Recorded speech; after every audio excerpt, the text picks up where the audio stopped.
Hi, and welcome to Crypto for Advisors, a podcast by Synergist. More than a third of Australians are into crypto, yet nearly 90% of advisors will not discuss it with them. I believe this is exposing investors to unnecessary risks, compromising the value of advised relationships, and limiting investment performance. My goal is to educate advisors and investors to bridge this crypto service gap while strengthening advised relationships. So let's get into today's episode. Okay, welcome to another episode of Crypto for Advisors from Synergist. And today I'm really excited. I've got Lee Eaton from Independent Reserve joining me today. And Lee's one of these guys that knows everybody in the industry. And in fact, I remember the first time I met Lee, I went up to him and started chatting to him like we're old friends because I've seen him so many times on podcasts and presentations and everything. I felt like I knew him and he looked at me like, who is this guy? Because we hadn't actually met. Do you remember that, Lee? Good. Yeah, sure. I'm sure I've seen you. I'm sure I felt the same. Oh, you're being generous. So Lee is the National Head of Sales for Independent Reserve. And Independent Reserve are one of the, I guess, the OGs. The original crypto exchanges have been around for 12 years now. I think you're celebrating your 12th year, which really does make you one of the early adopters or the early players in this space. And that's that gives you a wealth of knowledge and experience that puts you in a really great position to be a commentator on the market. And I'm sure at the moment, the market is probably looking completely unrecognizable to what it looked like, say, 5 years ago. Absolutely. Yeah, completely unrecognizable. Yeah, I mean, where to start? I mean, I guess 5 years ago, we were just sort of seeing, I guess, the first, real kind of evidence of mass adoption. Anything prior to sort of 2020, 2021 before COVID, and of course, a lot of people started getting into it, was pure. It felt a lot more along the lines of what I guess people typically think of crypto being, at least in the early days, guys on laptops trading. It was it was definitely more of a Wild West. Crypto, certainly, everyone calls it the Wild West. I don't know if that's actually necessarily true anymore. We have some of the largest institutions in the world now participating in the industry. And again, look, 5 years ago, none of them were here, so it has come a long way in a very short period of time. I'm happy to tell you any sort of stories from back in the day you'd like to hear. Oh, I'm sure I'll look forward to hearing a few as we go through the session today. But yeah, I think 5 years ago, there was a great one that that I often reflect on is JP Morgan. Jamie Dimon, the CEO of JP Morgan. That I think 2018, 2019, it was when he came out with his pet rock call, saying Bitcoin's just a pet rock, and basically he said that if he found any of his staff trading in Bitcoin, he would sack them. And now, just in the last sort of 3 months, they've announced their own stablecoin. They've allowed Bitcoin and some other key tokens to be used as collateral for their lending. They've completely, done the 180-degree turn, and they were the last of the big institutional players to really do that as well. So, it's amazing how the market's evolved. Yeah, JP Morgan has been, funnily enough, one of the, I guess, market leaders, at least in terms of using blockchain technology, specifically the development, as you mentioned, of its own stablecoin, JPM coin. Now, what's really fascinating about that JPM coin and just the stablecoin market in general, I think for a lot of the audience, they probably all heard of Bitcoin. They might have heard of USDT or stablecoins in particular, but they may not be aware of just how much evolution that segment in particular. Certainly, there's been a lot of development in the Bitcoin space when you think of the Bitcoin token, but the stablecoin market itself is probably the most unrecognizable element of the whole crypto industry that was just didn't even exist kind of before 2021. It's unrecognizable. And what I mean by that, for example, is the race is on now amongst US banks in particular to start producing US dollar backed stablecoins. So a US dollar stablecoin, or any stablecoin for that matter, is a crypto token that is backed one-to-one by a particular asset, in this case, a US dollar. So one crypto token, in this particular case, the JPM coin, is always redeemable for $1 US. Now, what was kind of really interesting about this is, yes, they're still finding a way to fit Bitcoin into their general sort of, I guess, portfolios. But what many of your audience might be really surprised to hear is that JPM is really pushing hard for adoption of its own stablecoin amongst Australian banks, other banks globally. So it's been around now actually for a little bit longer than the last 3 months. It's been around for about a couple of years now. And they were using it internally to move funds from their own branches within Europe and the US. But now, because we've seen a lot of changes, particularly with the Trump administration bringing in some pro-crypto legislation, particularly around the use and development of US dollar stablecoins, we're now actually seeing a situation where Australian banks are getting hit up by large US banks saying, hey, it's time for you to start using my crypto token. So believe it or not, but it's happening. And these are conversations that are real and happening as of today. And there will be, I guess, for all your audience, a time where, where they're making payments nationally or using a bank, and those behind the scenes, there is crypto powering those transactions. And this is one of the things that a lot of people don't really understand. They think crypto and they think of some, meme coins or speculative sort of investors just having a punt, but really it's the technology behind it that's the real story, isn't it? It's the blockchain distributed ledger technology and how that's actually fundamentally reshaping significant sectors of the industry, and financial services probably being the main one, but not just limited to financial services, logistics and real estate and a whole bunch of sectors. But 12 months ago, stablecoins, the use case of stablecoins was really just you wanted to be able to settle into something that looked like something that was familiar to you, like a fiat, US dollars or Australian dollars. If you're buying and selling crypto, you wanted to settle into something that was, dollars, of some sort, rather than just trading from one token to another. But over the last 12 months, you're right, stablecoins have really been recognized as a global payment system, as a much superior global payment system. And now stablecoin transactions now are greater than the entire network of Visa and MasterCard transactions combined. And this has all happened in 12 months. And so what's behind that? What's the value? What's the positive use case for these institutional banks, in this case, like JP Morgan? What's the benefit to them? Why are they adopting that technology? Yeah, look, the way I think I could probably answer that best is to give you a little bit of an anecdote and just follow up on one of your comments. Back at the end of 2021, so the last kind of, peak of the bull market for the last cycle was in sort of November 2021. And so in early sort of January of 2022, and people will remember that 2022 was quite a bad year for crypto. We had the FTX and the Terra Luna incidents, which kind of wiped out the market for 18 months. But before all that had happened, I remember Lasanka, who's one of the co-founders and now the CEO of our Singapore and much of his leading our expansion effort in Asia. We were sitting down and having a conversation about what we were going to do for 2022. We're planning out a year ahead. Which segments are we going to look at? Who we're going to target? One of the industries or one of the verticals we weren't even considering at that time was the remittance space. So people who were, sending funds internationally, that wasn't even on our agenda. Yet by the end of 2022, it was around 80 or 90% of our new business. Right, and it came on from a sales point of view. Now, why that's sort of crazy is it shows you how quickly, technology can be adopted and how quickly the market is developing. So, like I said, we weren't really aware of it. But what had happened on all these guys who had been using, batching up funds and sending their clients funds to, places like the Philippines or, India or China or whoever else, and they had previously been using the Swift network, and they're, in a 24/7 world, they're expecting, cheap, instant kind of movement of money. And anyone who's moved money internationally knows that that's just not the case. Yet what these businesses were working out is that, hang on, US dollar stablecoins are a perfect way for me to send. I can batch up money in Australia.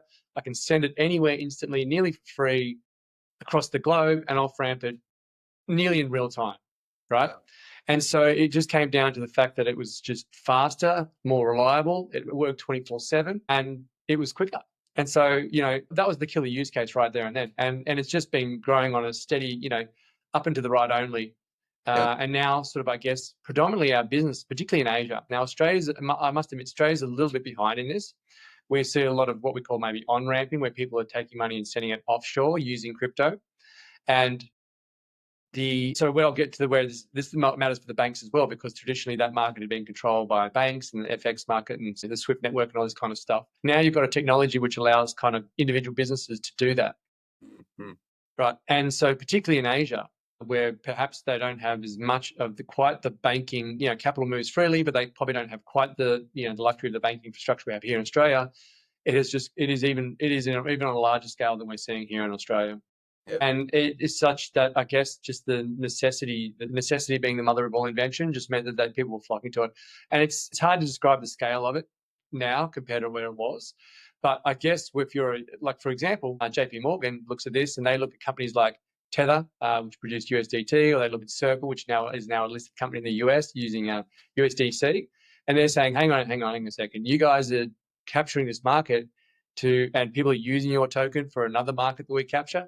Hey, we would like to be involved in this. So the US banks are now, there's an arms race, can I call it that? Particularly given some of the clarity. In fact, one of the bills for the US introduced was called Clarity, the Genius and the Clarity Act. Those bits of legislation are providing a framework that says, okay, here's how it's now enshrined in law. The arms race is on now for the banks to build that technology and get everyone to use their coin. So it's not a question of will people use it? The question is how we're going to fight for who's using our coin versus other people's tokens. And this is all in the space of 3 years. Really, we've gone from just individual businesses using it, I guess, to now the largest financial institutions in the world really fighting for this space. Yeah, that's 3 years. So let's check again in another 2 or 3, and we'll see what it really looks like. Fascinating. And one of the things that the benefits that you hadn't mentioned in amongst that is probably the cost as well. And yeah, absolutely. the cost yeah, is a fraction of the price to send money with. Otherwise, you're sending large amounts of money. It can be extremely expensive. Lawyers and not just your transmission fees. But just listening to that, it's just another example of one of the unique features of, well, not unique features, but a very distinctive, unusual feature of crypto and blockchain technology is the grassroots adoption leads take up. So normally, especially in financial services, new instruments or products and services are usually conceived at the top of the hierarchy, used, at the institutional, federal sort of sovereign state level, and then filter eventually down into retail products and services.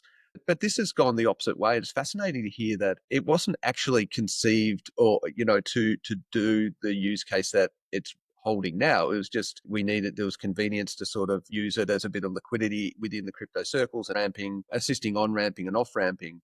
And yet retail segments of the market saw this as a positive use case that, hey, if I'm sending money back to my family in India or something, I can do it much quicker and much cheaper by doing this. And the market actually found the value and adopted it. And now the institutions are playing catch up, going, we can see all of our legacy business eroding rapidly in front of us. How do we stay in the game? How do we retain our share and stay relevant in a market that's getting disintermediated in front of us?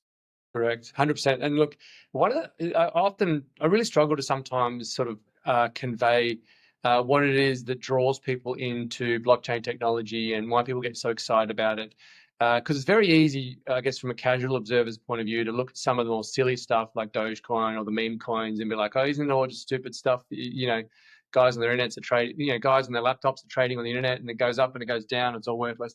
And I think that really misses the really key fundamental point, which is, if you can't really see until you participate in it, is that fundamentally the difference, I believe, is that Bitcoin was created as an open source technology. So when this idea of a blockchain was created, and there's a number of ways I can describe it, but the point is that it was open source technology. So anyone who was like, oh great, there's this new technology, I can just take that and create it, adopt it, change it, do whatever I want with it, and I can experiment with it, and no one can stop me. It's kind of like the combination of like a peer-to-peer software and encryption and the internet all mixed together to allow you to kind of move value without a third party.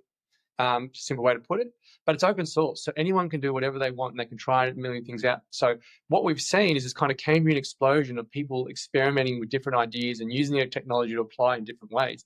Whereas I guess traditionally, if a technology might have come out of CSIRO or Microsoft, it's not open source. They're very protective of the IP, right? And so it's only a limited group of businesses and people who've got the resources to kind of either develop it themselves or know it, to be able to then use it and apply it. Whereas open source technology like this has meant that anyone who's good with computers can kind of take it, copy paste it, make a few adjustments here and there, and it can evolve so quickly. And it's amongst everybody. So the crypto community is really kind of this kind of pioneering bunch who just kind of go, here's this technology, let's experiment with it. And so a lot of these meme coins, what I would probably categorize that as like, it's a little bit of humans' desire to gamble and experimentation, right? Because it's not like a centralized system. Anyone can jump on there and create a token and do whatever they want with it. But of course, in amongst all the kind of sillier stuff that happens, and that's the stuff that grabs headlines, there's the real business of the people like Tether or the USDC and now JP Morgan who've gone, what we can actually use is for a viable real world solution, right? And that sort of stuff happens always in the quiet. It doesn't happen in the mainstream. That stuff that doesn't reach headlines. It's not sensational enough, but it's been going on for a long time. And so people who've been in the industry for a while have kind of seen these, like the legitimate side of it, and gone, hey, this is actually really awesome. There's great businesses here. There's great ideas for efficiency and innovation and new ways of doing business, which we have the potential to do, but they're being built in quiet and they don't grab the headlines. But once you're in the industry and you see that, you can kind of ignore a lot of the noise. And I guess for people like us, we're trying to do our best to educate people that, you got to come and have a look at the real stuff that's happening on, because the headlines are always going to be sensational a bit. They're going to lead you in the wrong direction as to what's really happening. Yeah, and it really comes down to, who you're talking to and why they're interested. I mean, we tend to default our mindset, I do anyway, to I'm talking to a potential investor, somebody who's interested in crypto as an investment, from an investment standpoint, comparing to, should I put some of my money in crypto, or should I put it, keep investing in Australian equities or international equities or alternative investments, whatever it might be. But a lot of people use crypto for other purposes beyond money, beyond investing. They can build businesses like DeFi, decentralized finance businesses using this technology. They can restructure their operations if they're a logistics business using distributed ledger technology. They can get reliable and accessible basic banking services if they're in a country where potentially they're in an economic and political situation where that's not taken for granted. Yep, 100%. And so there's all these other use cases for the technology that is really what has driven the underlying value. But from an investment point of view, we've been talking a lot about stablecoins, so I'll keep on that for a bit, and then we can maybe move across to some of the other elements of crypto.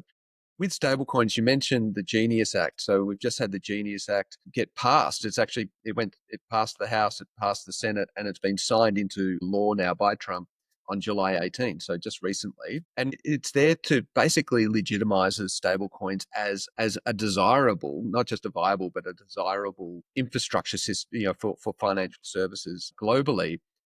If you unpick why Trump is really interested in this, partially, I think initially, my read is that he initially was interested because he saw the opportunity to sort of attract, repatrianize, US-based people who have left the US to innovate in this space, to incentivize them to come back and try and build an economic growth engine using this technology from the States.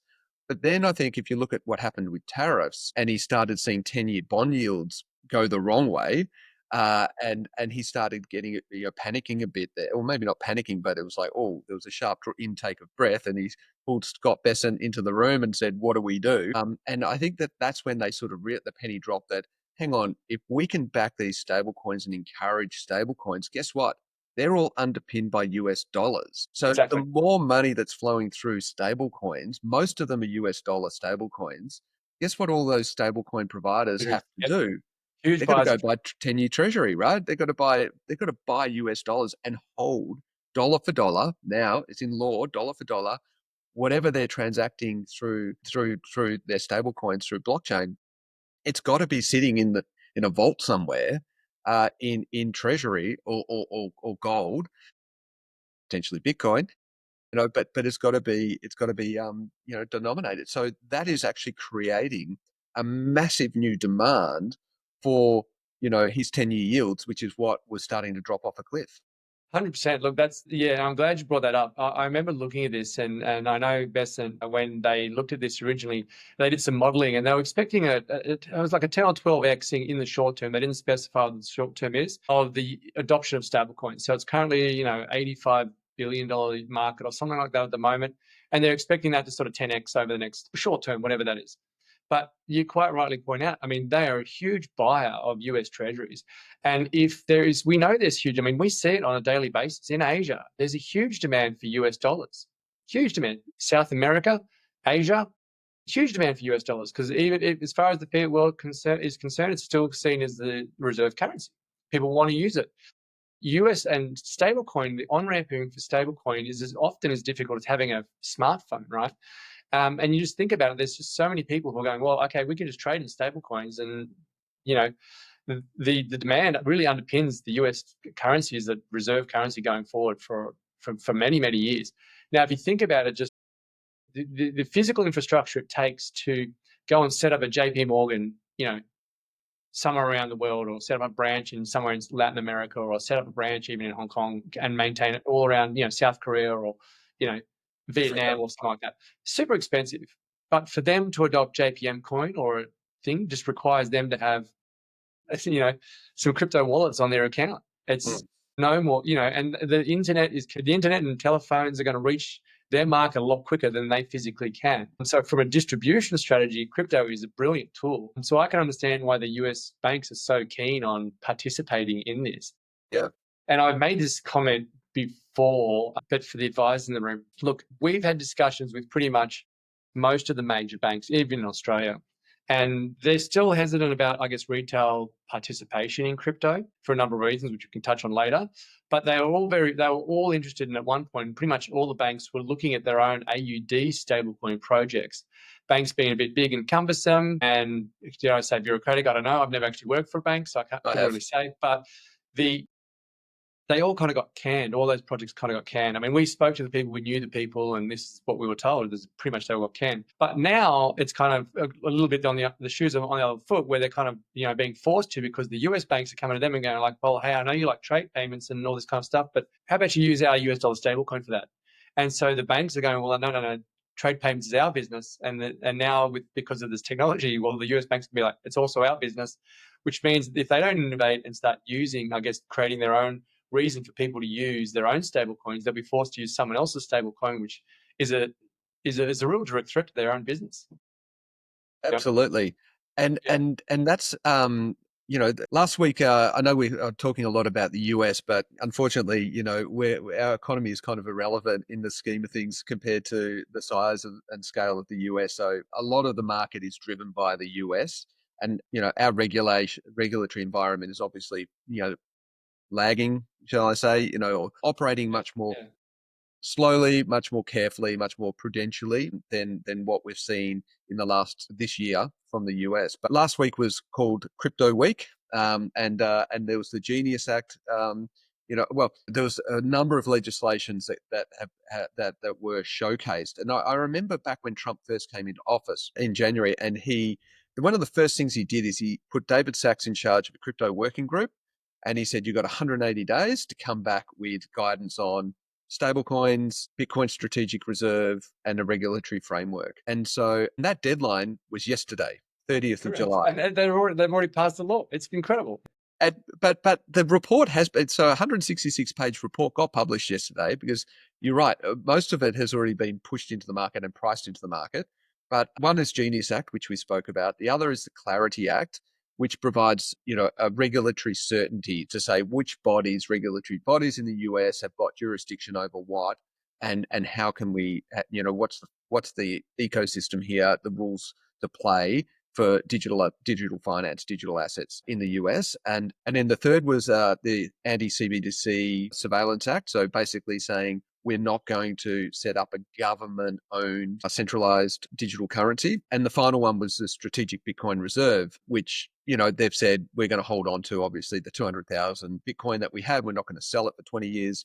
And we're not going to buy any more using taxpayer money, but we are going to look at how we can grow this in other ways. If we look at we've spoken about the Genius Act. If we speak about the Clarity Act for a minute, going back to your previous comments about retail banks wanting to get into this space and actually seeing, this new technology cutting their lunch a bit. And now they've got regulatory clarity around things like being allowed to custody crypto on their books rather than having to hold. If they previously they had to hold, if they're holding crypto as a bank in the US, if they're holding crypto as on their books, they had to treat it as a liability, as a negative. But now they can treat it as a positive. They can say, yes, you can use this for collateral, as collateral for your loans. We can custody it for you potentially. So they've now got that clarity where they can actually interact with this technology and start offering products and services. What impact do you expect to see in the market?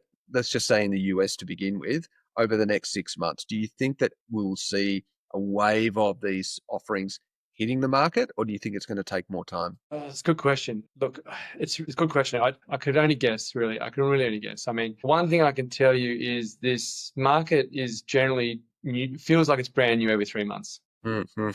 Things move quickly, and that's got to do with just the distribution of this technology. So there is the banking side and how long it takes for a bank to go through their multiple levels of compliance and checking and checks and balances and all that kind of stuff. I think that is probably the largest holdup when it comes to this new technology. If I look at the way the private sector and crypto companies have rolled these types of products out, the time to market is probably a bit shorter than it typically would be with the large banks. But once those products are out in the market, they spread like wildfire. Yeah.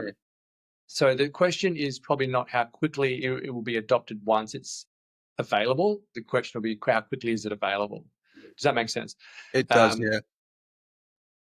The interesting thing about that as well is like, is it going to, we default to our thinking around saying the established players in retail banks, for example, that they're the ones who are going to bring out these products and services. But there's an alternate as well, which is that the actual crypto providers like Independent Reserve, for example, might start bringing out banking products instead. And so, are you going to bridge that gap from the banking side? Or are you going to bridge that gap from the crypto side? Are both going to start coming in and offering the same sort of things? And that'll be fascinating to see that evolution and to see how the products and services might differ depending upon which side they're coming from and where customers adopt. What's fascinating about that question is it comes down to the fact that crypto, US we'll call it Bitcoin or stablecoins, if you think of it like the native currency of the internet, borders mean a lot less. And right now we have access, everyone here has access to the internet, obviously. And, right now in Australia, we're an Australian service provider. We're still subject to Australian laws. And in Australia, well, in the case for crypto, probably the lack of laws and clarity around what we can and can't offer. Right. So for us to offer a banking style yield or something like that on deposits would fall under something that we couldn't do, right? Because, that would put us in financial services stuff, which we're not currently don't have laws to, we can't really provide that and not get ourselves sued by ASIC. You need to get a license. Yeah, and the licensing regime in Australia, which is probably another thing to talk about, doesn't exist quite in Australia. And there's a bunch of reasons we should talk about that at some point. And look, I'll be here all day about the frustrations that our industry has with the lack of, regulation and, laws that have been passed in Australia to really make these distinctions clear. But the point I'm trying to get to is being the native currency of the internet now, you have access to all kinds of platforms and services which are not in Australia. And they don't have such reservations about offering products and yields and all these types of stuff, whether it be derivatives or whether it be yield, all this kind of stuff. Right now, and I won't mention the names, but you can log on to a bunch of international exchanges, deposit your crypto tokens and start earning a yield, right? Which is essentially earning interest on your Essentially assets. interest on your crypto deposits.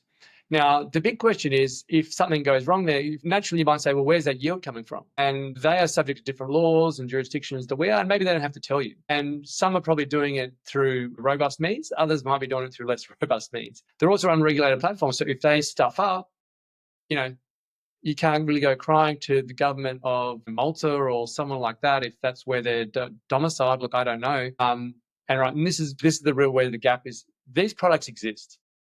Exchanges, international exchanges, a bit like Independent Reserve, exist that offering bank-like services, but they can offer it for the fact that they don't have to answer to the Australian government, right? But if they do, it's going to be very difficult maybe for the regulators to have any jurisdiction over them. they can probably say, hey, don't use these people, but it's the native, unless they can somehow figure out a way to block Australians from using these offshore platforms, it's actually very difficult for them to enforce it. So where I'm getting to with all this is, as an Australian business, we would love to be able to offer more things. But first of all, before we get into more we would like to offer, we'd like a licensing regime which made it super clear what we can and can't do. But more importantly than that, a regulatory framework in Australia would actually go, well, look, here's some minimum standards that need to be in place for security of, like, not just cyber security of how, you Capital, interact, holding KYC, capital. how you do custody and the security, what protocols you have around your cold storage solution, all these types of things that we take seriously in Independent Reserve. We spend a lot of time thinking about. But without the fact that there's any regulation, you're kind of just relying on individual businesses to be good guys, right? Because we've taken a lot of effort to put in our cold storage. So we've never had a hack, we've never had a breach. But there can be someone else who's set up, and just by pure fortune of the fact they haven't had a hack, but they might have, instead of going through the effort that we've gone to for cold security, may just have it saved on a USB stick in the CEO's drawer, right? They're both Australian businesses, and there's nothing in the law that says, okay, as Independent Reserve, you have 95 to 98% of all your assets held in cold storage in devices in professionally managed, secured locations, geographically dispersed around Australia.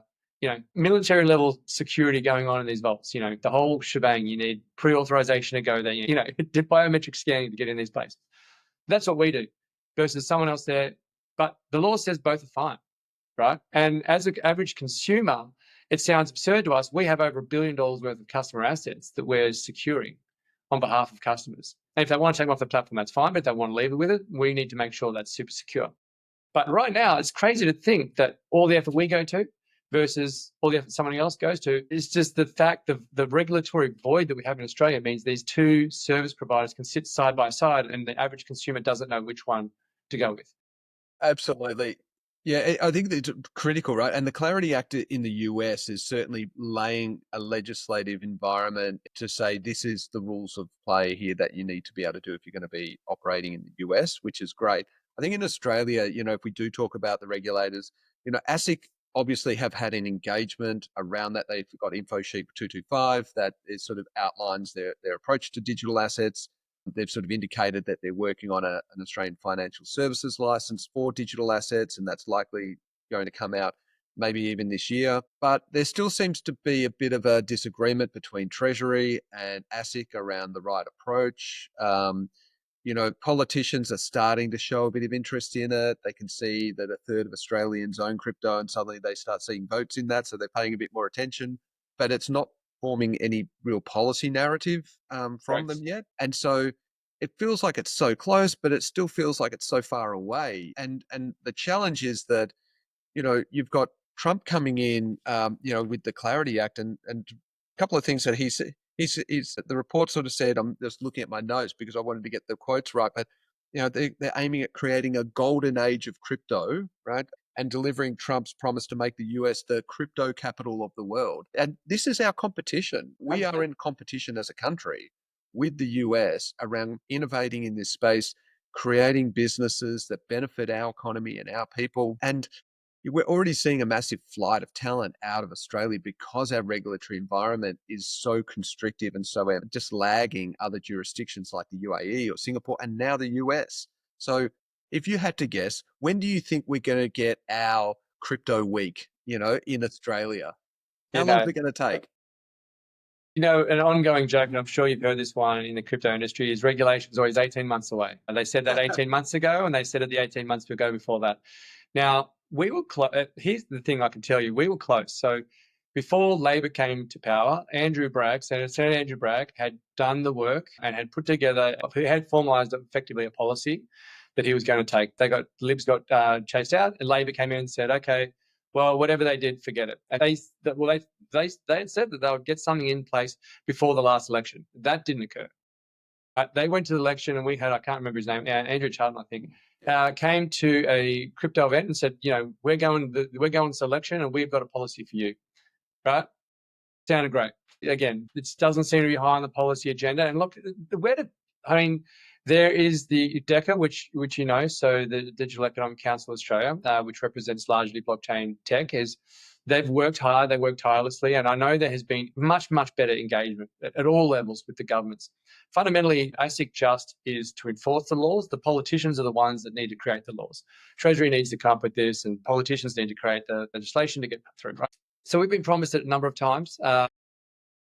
Look, there's nothing tabled to go as we speak. I don't believe there's anything tabled to go to the House of Reps for a vote. Yeah. So we're still pretty low down the policy agenda.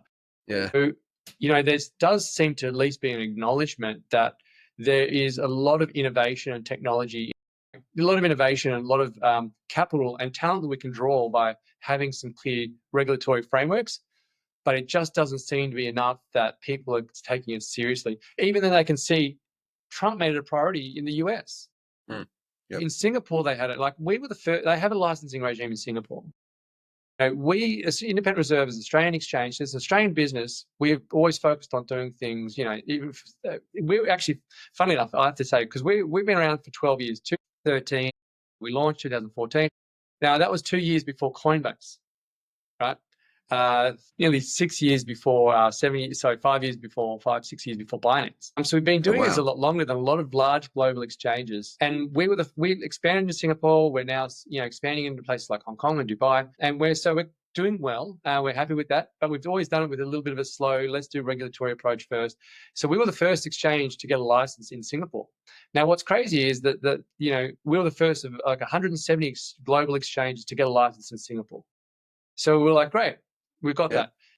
And not only like the day after we got that license in Singapore, we couldn't get solid, reliable banking partners. The day after we got that license, hit us up and asked us if we want accounts. And my point we're trying to highlight that is that when you have really clear rules of play, I think the term you used, which is a great term for it, just the rules of the game, people know, okay, these guys are following the rules and they meet the standard that we expect. All of a sudden, bam, people flock and want to do business with you. Right? People are happy to put capital with you. People are happy to invest in you. The same thing would be true on the sort of, I guess, the macro scale of business in Australia. You come up with the rules of the game and bang, everyone wants to start coming and playing because they know what's in, know what's out. They know who they can trust. They know who they should avoid. And it just seems that we just it's, the crypto week, the bit that would be so good is just going, hey, we've got rules of engagement. Even if those rules of the game aren't perfect, because you can always adjust them. Just having those rules of the game, which is bringing so much attention. And that's the real frustrating piece. And I don't so again, I know your question was when. Again, I guess I'm going to have to say 18 months because that's kind of all we can go with. Yeah. Well, look, I hope you're wrong. I hope I'm wrong too. But yeah, I suspect you're not. And look, thinking about the audience for this podcast as well. This kind of encapsulates the challenge for the wealth industry as well, and any financial advisor. In that they are operating in a highly regulated environment. What they say really matters, and they have to be really careful about what they say because they have a lot of liability around that. And when the rules are unclear or insufficient to provide clarity, and there's too much gray zone, they really struggle to engage and they don't know how to engage. And I think that, and what I observe with that is because of that uncertainty and, they don't see the compelling need or the sense of urgency to come into the market because they know they can't really play in it. So they don't stay across it. They don't understand all of these other things we've been talking about around how rapidly this is changing and how fundamentally it's reshaping their industry. There's no conversation happening within those industries. I'm a member of the peak bodies. I go to their events. There's nothing about cryptocurrency being discussed at all, and really hardly anything about blockchain being discussed as well. And so, they're getting further and further behind. And at some point, that gap is just, I mean, the problem with that gap is that it's the retail investor that is paying for a trusted advised relationship who's basically being told either don't do it, it's too risky, because it's too risky to the advisor to say anything other than that, or they're saying, you're going to have to go and do it by yourself, in which case they're then exposing themselves to, that unregulated international potential players where there are a lot of pitfalls and risks that they're being exposed to. So bridging that crypto service gap that, I've been really focusing on, obviously. What do you think, and we should probably finish on this given the time, but what do you think are going to be the main things that you would say to a financial planner or an accountant how can they bridge this crypto service gap? How can they position themselves for the future and provide the best service, but in a way that isn't compromising their PI insurance or their licensee agreements? Yeah, look, absolutely. We've thought about this for quite some time, and we have hundreds of quality relationships with a lot of advisors, and the message is consistent. Clients come to them and they say, "Would love to do Bitcoin," and they're like, "Hey, I just can't touch it. My PI, it's not on the APL. It's not something we can touch. Like, if I put a recommendation around this, I'm on my backside's on the line for all this." But they know their customers want to do it, and a lot more advisors, just from the general types of conversations we've been having with it, have gone from very skeptic to very open to it, to the point where they're going, "Look, hey, I've got no problem with it personally. In fact, I own some Bitcoin myself, participate in some DeFi myself, but I just can't advise you on this. It's not in my wheelhouse. I have my insurance for it. I don't have the expertise for it." And so what they're saying to us is that we just want to be able to do we want to be able to have some oversight over the portfolios, or oversight of what our customers are doing, and just know that they're going with someone trusted. Just know they're going with someone who can help them through that, because the reality is that there are scams exist, and people will use crypto as a method to kind of bamboozle people into tricking them into some deals that are too good to be true. So advisors want to know from the conversations we've had that wherever they go, that they can kind of just have a secure environment. And so the vast majority of people that we see, I guess, participating that have an advisor attached to them tend to be the SMSF market. So people who are advising on SMSFs, and their customers typically want to just buy and hold Bitcoin. There are those, there are those cases where people want to participate in DeFi and all this type of on-chain activity, which is, again, a whole nother minefield. But for the vast majority of people, it's just, how do I securely buy and hold Bitcoin? The simplest way to do that is to have a relationship with, candidly, someone like Independent Reserve, and particularly an Australian business where the assets are here in Australia. You're dealing with an Australian company with Australian directors, and you have a local team that can help onboard them. And for the vast majority of people, the simplest option, the most secure option, is actually, sometimes just leaving the money on the exchange, so it's not going to get lost. You've got a trusted place where they can hold their Bitcoin securely. I mean, for the people who are more developed, yeah, absolutely, go and maybe self custody, but that's very much it increases the risk a little bit, because all the custody issues are on the trustee. So generally speaking, with an Australian exchange that can handle that and keep it securely for them. So what we've done, I guess I could talk about what we've done for that, is we completely understand the challenges for advisors. And for the most part, what they kind of say to us, we just need to know what's going on. So we've built some product, particularly on our platform, like an advisor. We have an advisor only, I guess, accounts, where advisors don't have necessarily the ability to transact on behalf of their clients, so they can't be sort of accused of advising on or transacting on, but they can have an oversight of their customers' accounts, so they can help them. They can see the funds are there. They can, when they're doing their portfolio summary at the end of the year, they can log on and be like, "Oh yeah, I've got 5 clients. I can see they've all got their Bitcoin there. I can see the value of that Bitcoin. It's all there." And so they can incorporate that into their visibility of those crypto holdings, just like they have visibility over their shares and their cash accounts. And we're working closely with people like Class and BGL to provide the data integration into existing financial service software as well. So that, at the end of the year, when you're running your SMSF accounts, you're not just handing over that CSV file. We can send that data through. So your traditional service providers, but also we have a relationship with Iris. So if you're on Xplan, I mean, you can have that portfolio data even sent to your Xplan software as well.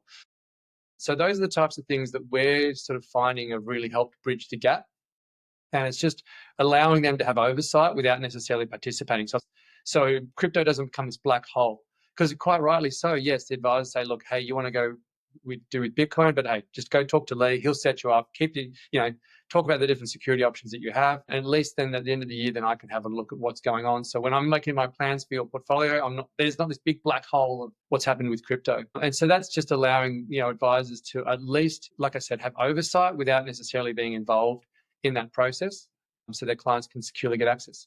Hopefully that makes that's definitely what we're doing. Fantastic. Well, look, I could see why you're the national head of sales, Lee. That was a great little pitch there. I guess subliminally I've done it a few times. Hey, so we independent reserve, we're expanding overseas, so I've got to modify. I guess I got to adjust that for different markets now as well. Yeah, fantastic. Yeah. And look, yeah, something that we've been working on. So, I think that integrating into the systems that accountants and financial planners use on a day-to-day basis is a critical component of them raising their awareness of crypto and how many of their clients have it and how well it's performing, and it helps them protect their holistic relationship with their clients. So I think that it's a great starting point. And then as the legislation catches up and their regulatory environment becomes clearer, hopefully they can then start engaging with it as an asset class and start helping their clients use it like they might use any other asset class. So that'll come in time, but getting visibility, and I think the other thing I would add is also education.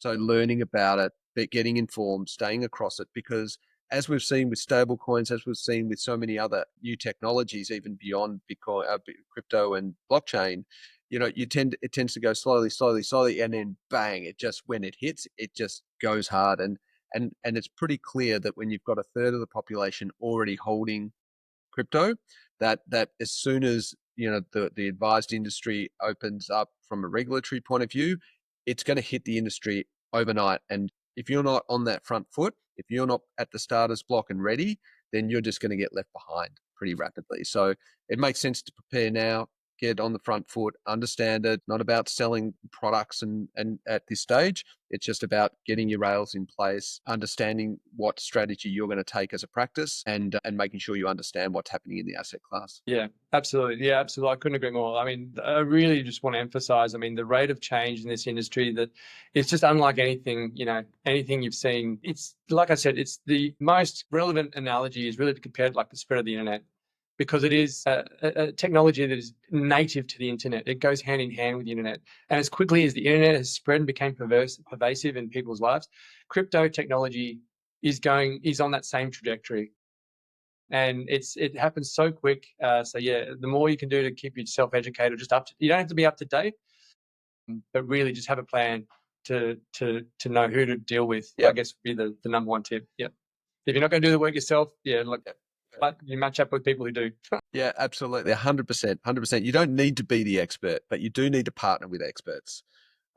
Is a key summary there. And look, we could keep going all day on this. I mean, there's so many other pathways I'd love to explore with you on that. Even like, AI, you're saying crypto's a native currency for the internet. It's a native currency for AI, and that's a whole nother wave of change and driver. We could have a whole nother episode on that. Maybe I'll get you back to talk about that at some point. But and there's so many other things, but time is against us. So Till next time. let's probably need to wrap it up. But it's been fascinating. I really enjoyed the chat. And it's great to sort of be able to talk to someone, with the depth of knowledge and the experience, who's actually can talk about it, because you've got the tenure. It's great, your wealth of information. So I really appreciate you coming on. Absolute pleasure, Andrew. We'll see you. I'm sure we'll catch up again soon. Will do. All right. See you, Andrew. Thanks, Lee. Bye. This podcast is for informational purposes only and does not constitute financial advice. All views of Andrew McPhee and his guests are their opinions only and do not reflect the opinions of Synergist. You should not treat any opinions expressed as a specific inducement to make a particular investment or follow a particular strategy.